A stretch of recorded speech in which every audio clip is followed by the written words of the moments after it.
Iya, dia stres karena kelakuan dia sendiri. Sebetulnya sesuatu yang...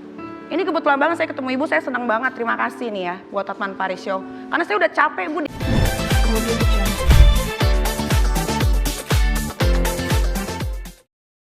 Pemirsa, masih kembali lagi di Hotman Paris Show dan masih bersama dengan Ratu Nyinyir. Ada Raja Nyinyirnya Hotman Paris dan Ratu Nyinyirnya Nikita Mirzani. Tapi aku Raja Nyinyir berduit tahu nggak kayak yang lain-lain. Kamu gak ada duitnya? Bukan yang cowok lain.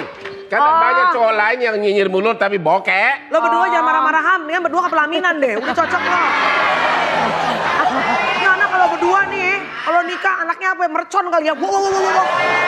Tapi jujur, Nikita Mirzani itu tipe lo apa enggak? Saya melihat dia tipe gua setelah gua lihat dia pakai bikini di Vince. Pas pakai bikini. Aduh mantap banget ini. Man. Sebelum kayak gini belum tipe lo nih? Nggak kelihatan, ternyata sudah diposting. Boleh juga nih gitu. Wah, Nikita Mirzani, kan lo sekarang single. Jujur, kalau Hotman Paris ngelamar lo sekarang, lo mau nggak jadi bini keduanya Hotman Paris? Kalau ditanya nikah sekarang nggak mau.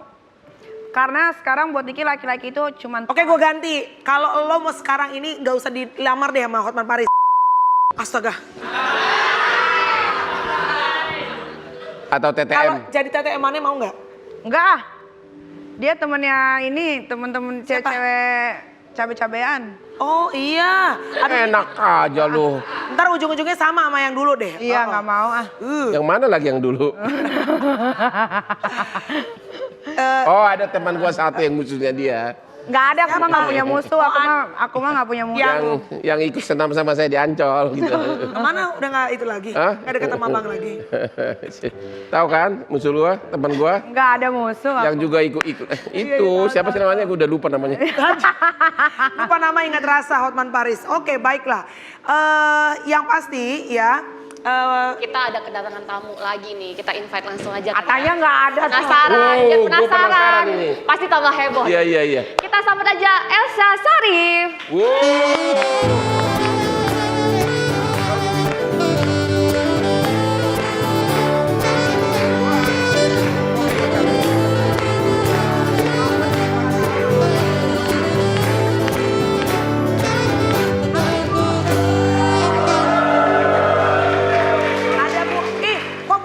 Jauh-jauh Bu Elsa duduk sebelah sini dong. Takut berantem nanti. Elsa Sharif.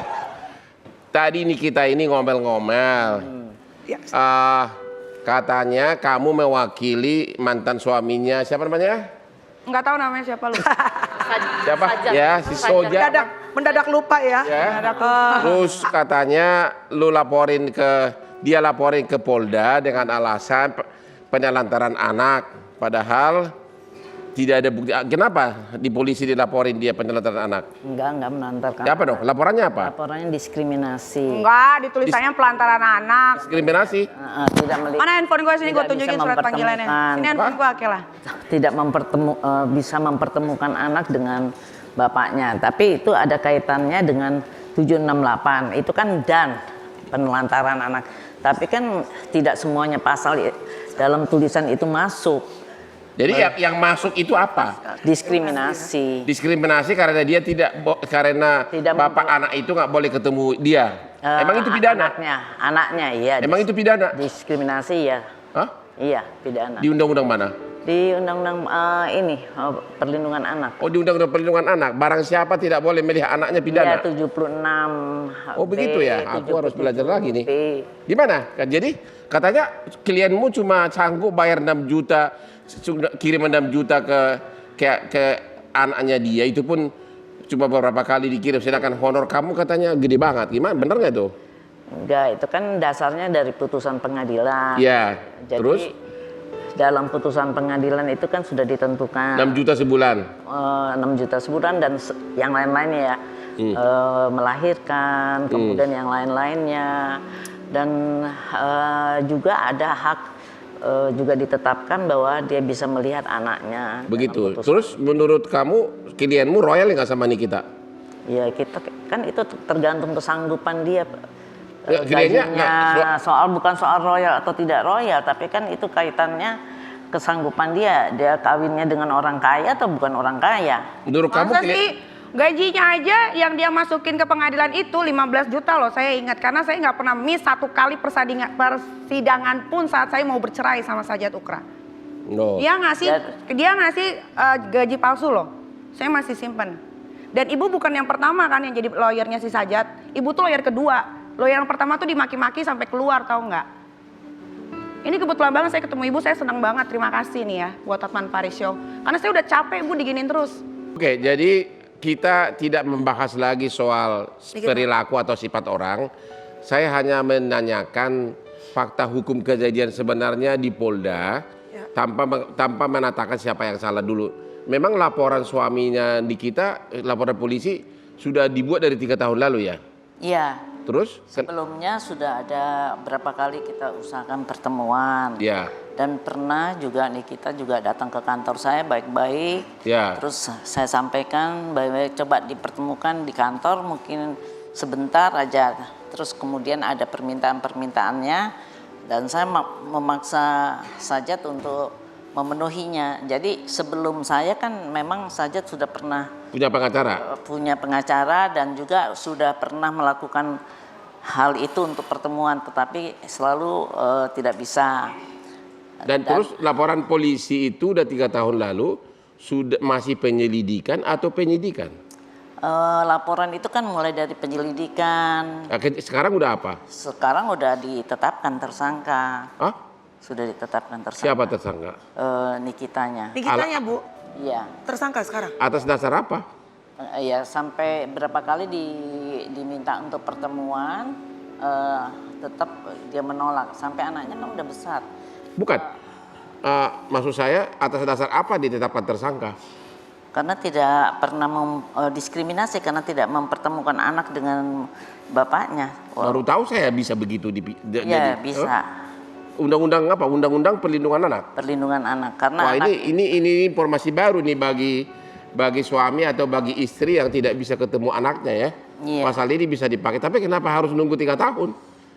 ya karena kepolisian ingin usahakan karena ini kan sifatnya kekeluargaan. Ya. Sampai 10 kali dipanggil untuk dipertemukan. Saja sudah 8 kali bertemu, Nikita 2 kali itu pun juga pada waktu yang tidak bisa dipertemukan. Sehingga kepolisian cukup alasannya bahwa memang benar-benar anak itu didiskriminasikan, memang sengaja tidak dipertemukan dengan bapaknya. Tapi di satu pihak klienmu sebagai bapak ingin melihat anaknya, tapi waktu hamil katanya diduga kurang tanggung jawab, berapa bulan pergi begitu saja dan nafkahnya pun walaupun misalnya pengadilan menentukan 6 juta, tapi kan hidup di Jakarta mana cukup 6 juta gitu. Gimana itu? Ya kan waktu perceraian itu kan ada prosesnya dan dari pernikahan sampai perceraian tetap ditanggung biayanya. Ya soal besar kecilnya kan tergantung. Tapi kok kata sini kita tadi enggak? Ya benar ya tadi. Ada semuanya bukti-buktinya ada. Katanya waktu hamil katanya baru 3-4 bulan diminta digugurin. Habis itu pergi. Ya kan? Pergi berapa bulan meninggalkan gitu. Apa benar itu? Enggak benar. Yang jelas waktu melahirkan juga dibiayain dan sampai mencuci ari-ari pun juga ada biayanya. Itu yang bayar si Sajat juga? Sajat juga. Jadi kita nggak bisa menilai ya soal suami itu membayarnya kecil atau besar, itu kan juga putusan pengadilan. Ini kita mengatakan untuk bayar 6 juta sesuai putusan pengadilan aja berat. Sedangkan bayar pengacara mahal katanya besar. Emang honormu berapa sih? Enggak, saya enggak. Kita bantu-bantu aja karena pertemanan. Begitu. Dan juga sampai Agustus ini masih dibayar. Dibayar apanya? Bulanannya yang 6 anak juta itu? Iya. Oke. Jadi memang nggak bisa dinilai besar kecil. Kalau memang pengen yang besar ya harusnya waktu itu kawinnya jangan dengan Sajat. Emang Sajat bukan kaya ya? Dia pegawai bank. Di mana? Di Singapura. Aku sih nggak tahu ya seperti apa dari segi hukumnya gitu. Cuma maksudnya kan maksudnya dari kecil kan nih anak kan sama si Niki gitu ya Bu ya. Terus udah gitu sekarang ternyata tadi baru dengar dari Ibu Niki sudah dijadikan tersangka gitu kan. Nah kebayang nggak sih maksudnya gimana anaknya ini yang dari kecil diurus sama mamahnya, terus tiba-tiba kalau Niki sampai misalnya masuk penjara, kan artinya kan kasihan banget juga anaknya sebenarnya gitu ya Bu. Ada nggak sih sebenarnya tim kalian juga memikirkan hal itu? Ya artinya terlepas daripada Betul salah dihukum ya, deh gitu loh. tega nggak membuat ibunya tersangka karena bakal terpisah sama ibunya Karena kalau anak pasti sampai hancur. diadili gitu loh. Iya, anak pasti Nah sekarang hancur. bukan soal masalah ini kan masalah hukum ya. Tentunya hal itu sangat mudah untuk tidak jadi tersangka, tidak ditahan, kan dipertemukan aja anaknya kan. Dan ini kan kenapa diskriminasi? Sekarang anaknya dia pernah ketemu dalam satu periode itu ya, waktu Nikita dalam tahanan ya, karena dia dipidana. Iya. Itu sempat dia ketemu satu periode, saya nggak tahu berapa kali dia ketemunya ya, tapi satu periode itu yang dia bilang saya bohong, padahal saya bilang itu satu kali waktu dia dalam masa baby. Nah anak itu sekarang sudah besar itu ditanyain bapakmu siapa, apakah itu kita menghilangkan sejarah, menghilangkan asal usul anak, itu pidana loh, nggak bisa. Walaupun bapaknya nggak hadir, tidak presence dalam kehidupan anaknya dalam keseharian. Artinya kurang, Loh, kalau kata Niki itu kurang tanggung jawab gitu loh Iya. sebagai Nah, bapak. itu nggak ada ceritanya. Yang jelas apa yang menjadi putusan pengadilan dari persalinan, semuanya yang ditetapkan pengadilan itu sudah dipenuhi semua. Dan sekarang kaitan dengan uang atau kaitan dengan uang itu dengan dia punya hak untuk melihat itu nggak bisa dikaitkan, Pak. Berarti ini kasus pertama saya dengar di mana seorang ayah yang tidak boleh ketemu anaknya walaupun hak asuh atas nama ibu Ya. menjadi dianggap diskriminasi dan oleh karenanya masuk ranah pidana. Iya, kita Pasal berapa tadi Bu biar ibu-ibu di rumah tahu? 76B, 76B dan 77B. 77B Undang-Undang Perlindungan Anak nomor berapa? Nah, saya nggak begitu. Pokoknya Undang-Undang Perlindungan Anak ya, biar jadi suami-suami sama istri-istri yang ada kasus serupa cepat-cepat datang ke Bu Elsa Sharif ya.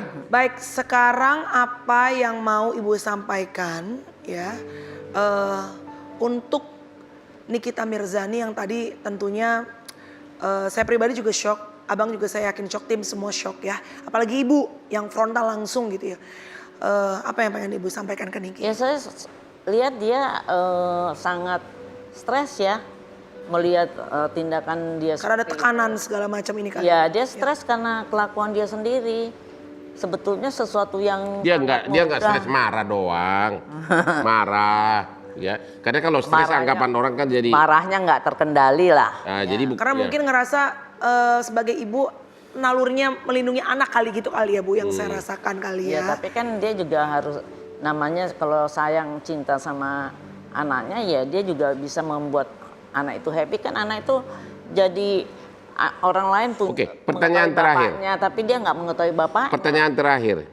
Kalau tetap Nikita tidak mau mempertemukan anak sama bapaknya, apakah ibu dan klien akan terus memproses pidananya sampai sidang dan ada kemungkinan sampai vonis? Saya sih bukan urusan saya lagi. Tapi yang you dengar dari suaminya, mantan suaminya, Dia bilang dia serahkan aja kepada hukum. artinya jalan terus begitu.